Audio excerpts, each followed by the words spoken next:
슬프지만 사실이에요. 상점으로 환불되는 대부분의 물건들은 고객에게 돌아갈 방법이 없어요. 선택받지 못한 티셔츠, 가방, 신발, 그 밖에 다른 물건들은 슬픈 운명을 맞게 됩니다. 그 이유를 설명드릴게요. 운동화 한 켤레의 비극적인 이야기를 살펴보도록 하죠. 우선 공장 근로자들이 이 운동화를 만듭니다. 그러고 나서 상자에 넣어지고 나중에 신발과 옷으로 가득 찬 컨테이너가 비행기, 배, 트럭, 기차에 실려서 전 세계로 배송돼요. 그 운동화는 물류센터에 도착해서 마침내 해당 상점 사이트에 등장합니다. 지금 이 순간 에블린은 컴퓨터 앞에 앉아 있어요. 새로 나온 운동화를 보고 구매 버튼을 눌렀어요. 근로자들은 신발과 다른 물건을 며칠 안에 배달 서비스로 운반합니다. 그리고 마지막으로 택배회사가 도시 전역의 고객들에게 물건을 배달해요. 초인종이 울립니다. 에블린이 반갑게 달려가서 문을 열어요. 대형 온라인 스토어의 택배기사가 밖에 서 있어요. 그는 에블린에게 새 디자이너의 운동화가 든 상자를 줍니다. 에블린은 신이 났어요. 신발은 디자인이 세련되고 색상도 만족스러워요. 발에도 딱 맞아요. 하지만 며칠 후 에블린은 신발을 반품하기로 해요. 무슨 이유에서인지 더 이상 신발이 마음에 들지 않아요. 환불을 받고 신발을 택배로 반품합니다. 에블린은 딱 2번 실내에서 신발을 신어봤어요. 운동화는 더럽지도 않고 망가지지도 않았어요. 완전히 새 물건 같아요. 아직도 새 신발 냄새가 나요. 다시 매장으로 돌려보내서 다른 고객에게 싸게 판매해도 전혀 문제가 없을 것 같아요. 이건 아주 좋은 대안이지만 택배기사는 에블린의 신발을 밴 뒤에 실었어요. 그는 다른 고객들에게도 반품 물건을 회수해요. 하루가 끝날 무렵 배는 반품된 물건으로 가득해요. 택배기사는 모든 물건을 회사 창고로 가지고 갑니다. 그러고 나서 모든 반품된 옷과 신발은 매립지로 옮겨지고 태워집니다. 이게 바로 거의 새 것이나 다름없는 물건들이 처리되는 슬픈 현실이에요.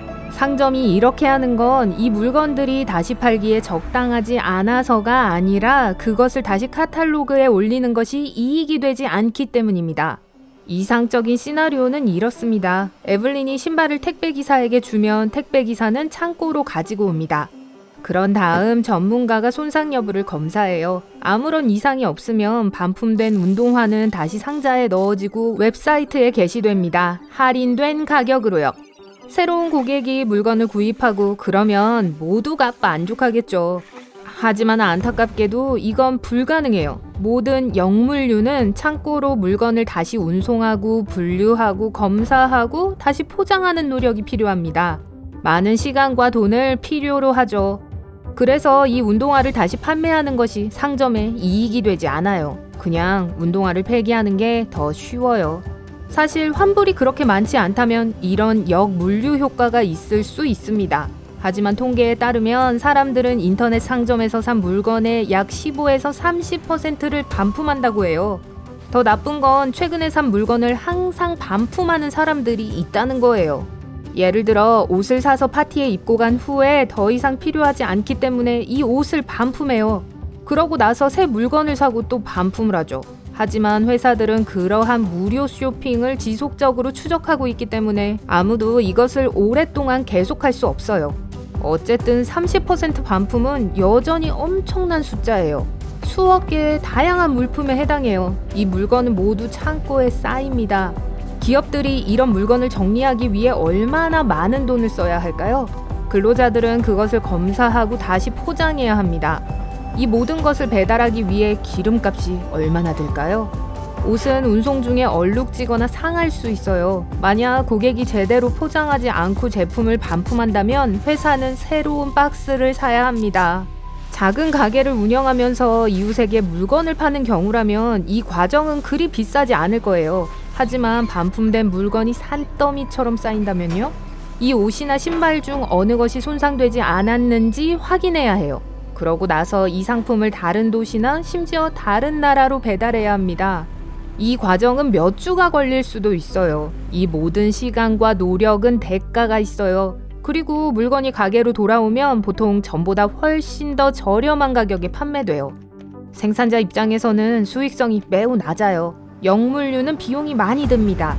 네, 반품된 물건이 고가의 물건이라면 이 과정이 타당할 수 있어요. 하지만 일반적으로 반품되는 물건들은 대부분 저렴합니다. 그리고 영물류의 비용은 물건 자체의 비용보다 더 비쌀 수 있어요. 화장품, 속옷, 수영복과 같은 반품 제품은 즉시 파괴됩니다. 이런 물건을 상점에 다시 들이는 것은 위생 기준에 맞지 않아요. 하지만 그런 물건들은 반품하기가 더 어려워요. 이런 제품들은 물건에 하자가 없다면 환불을 받을 수 없을 거예요. 그렇다면 아무런 수익이 없는데 왜 상점은 애초에 환불을 해주는 거죠? 답은 간단해요. 고객 서비스 차원이죠. 환불 가능성은 구매자들에게 매력적인 장점이에요. 환불이 불가능한 상점은 시장에서 빠르게 입지를 잃게 돼요. 실제로 제품을 판매함으로써 얻는 이익에 비해 기업이 잃는 돈은 그리 큰 문제가 아니에요. 동시에 반품된 상품을 파괴하지 않을 수도 있어요. 일부 판매자와 매장 직원이 반품된 물품을 재판매해요. 비공식적으로요. 예를 들어 고객에게 알려지지 않은 사이트에서 물건을 살 것을 제안할 수 있어요. 그리고 일부 대형 상점들은 의류 브랜드 반품의 부분 환불만을 허용해요. 또한 때때로 기업들은 반품된 물건들을 큰 컨테이너에 실어 다른 나라로 배송하기도 합니다. 지역 상점이 이 옷들을 싼 가격에 대량으로 사서 사람들에게 훨씬 더 높은 가격에 팔아요.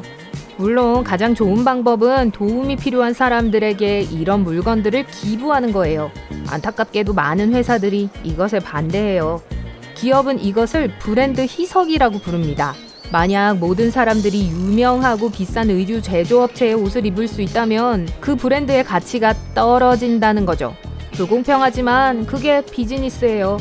일부 상점은 반품된 물건을 기부하기도 하지만 그렇게 흔한 일은 아니에요. 하지만 만약 저렴한 브랜드의 의류 기업이 그 많은 반품된 물건을 그냥 길거리에 내놓고 필요한 사람들이 가져갈 수 있게 한다면 어떨까요? 간단해 보이지만 많은 문제를 일으킬 수 있어요. 첫째, 의류 브랜드와 이러한 행동을 조율할 필요가 있어요. 그러고 나서 이것을 할 수 있는 플랫폼을 선택하고 옷을 나눠줄 사람을 고용해야 합니다. 그 지역의 인프라와 다른 많은 것들을 고려할 필요가 있어요. 완벽한 세상이라면 생산자들은 반품된 모든 물건을 새 물건을 만들기 위한 원료로 재사용할 수 있을 거예요. 여러분이 셔츠를 반품하고 제조업자가 새로운 옷을 만들기 위해 그 천을 재사용한다고 상상해보세요.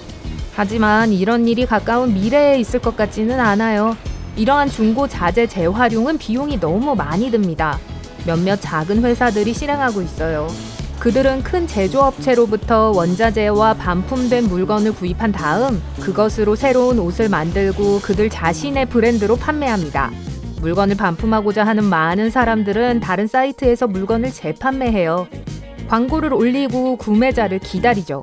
새 물건을 사기 위해 쇼핑몰에 갈 필요가 없어요. 인터넷에서 신뢰할 만한 개인 판매자로부터 마음에 드는 걸 구매하세요. 자, 이제 반품에 대한 모든 것을 알게 됐어요. 그렇다면 분실된 수화물은 어떻게 될까요? 공항에서 분실된 물건은 특별센터로 옮겨집니다. 그곳에서 주인을 기다려요. 만일 주인이 3개월 동안 가방이나 물건을 찾아가지 않는다면 직원들은 그 물건들을 특수 상점에서 판매해요. 모든 분실물은 크게 할인된 가격에 판매됩니다.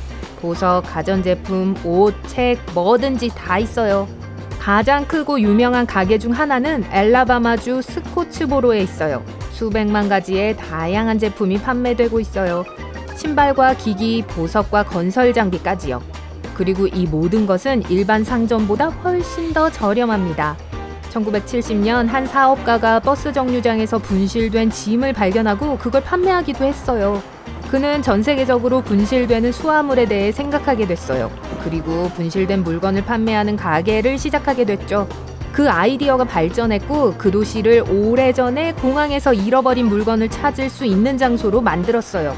필요한 물건을 저렴하게 구매하고 싶은 사람은 누구나 이용할 수 있습니다. 하지만 걱정하지 마세요. 항공사는 여러분이 잃어버린 물건을 무조건 그런 가게로 보내버리지는 않아요. 먼저 잃어버린 물건을 주인에게 돌려주기 위해 최선을 다합니다. 그런데 누가 비행기로 가전제품을 가져가려고 했을까요?